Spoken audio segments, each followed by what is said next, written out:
Hi all, this is Simona Rich.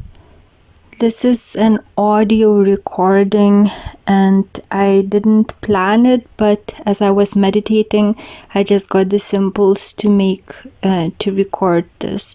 So the reason why I really appreciate the teachings of Muji is because he showed me something that I was missing all this time, and that's about the fact that not only thoughts that arise in our minds are not ourselves, but also that voice which people call I, that talks to us, which is different from thoughts, that is also not real. And I wasn't even thinking about it ever. It was just there, and it's not that it's always talking to me, but because of meditation it's almost non-existent, but sometimes it says something and I just assume it's me, but that's actually not even me. This voice that says something, gives opinion or something like this, is just conditioning its personality, which is not us. And this helped me so much. So I'm so grateful. And as I said, I never search for anything in this life. I'm happy the way that it is, but life always gives me the right teacher at the right time. And I'm very grateful that Muji has appeared in my life because of this pointing. I totally missed it, but like when people say, this thought made me so upset, and then Muji would ask, this thought made whom upset? And people naturally think, of course, it's me that got upset by the thought. But actually it's just personality, it's conditioning, it's your life story, it's not who you really are. So this pointing is so amazing if you really understand it, because it makes you disidentified from that which is so illusory, it's not real, but it controls people's lives. I'm going to close the window because someone is using lawnmower, so you may hear it. And probably you will still hear it, but anyway, it's going to be better. So because of this, I'm so happy that I found this teacher, because never ever did I hear any other teacher point that out, that even if some thought makes you excited or sad or depressed, the one that is getting depressed or sad or excited isn't even you, because you're observing that, so that cannot be you.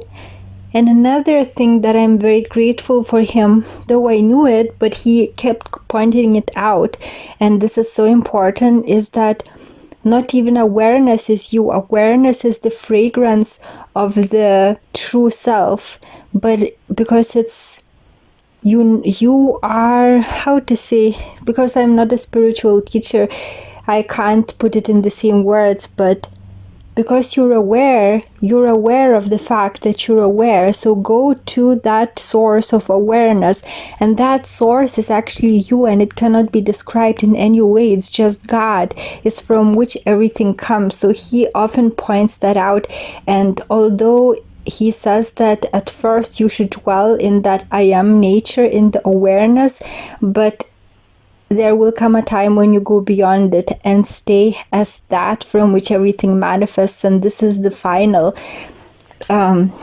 This is what liberation really is about, because that consciousness that we're aware of, that awareness is lost in sleep.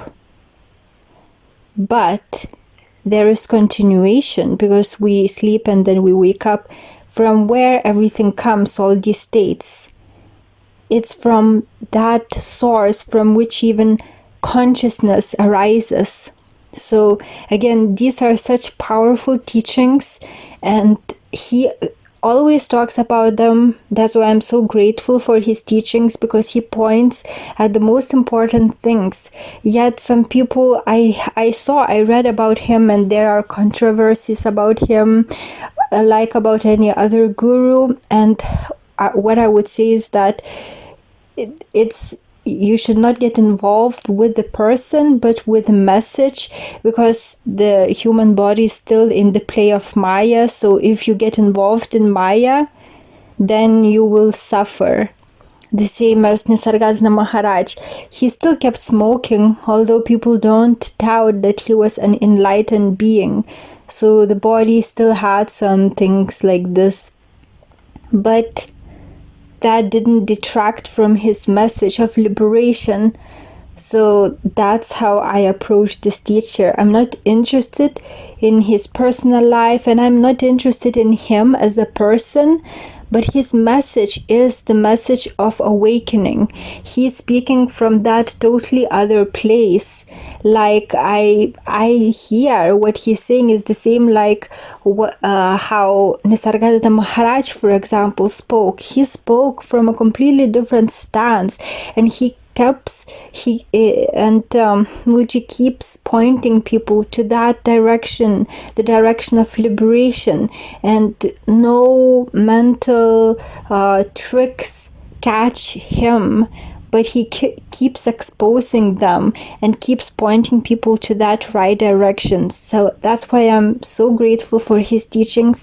And as I told, those few things that I mentioned really helped me, because although I'm not searching, as he said, there is progress taking place, but life now itself selects the right teachers for me, the right experiences, and I just allow that to happen. So by sharing this, I hope that some of you also may benefit from these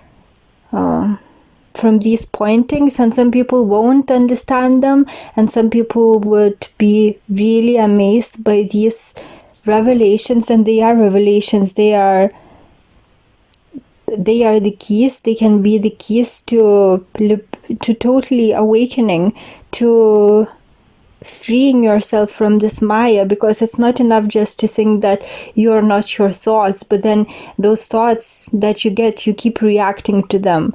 It's even that which reacts is not real, and this knowledge is missing. I don't hear many teachers mentioning this fact, whilst it's so important because it helps you to disconnect from that which is so intimate, which you think is definitely you, but it isn't.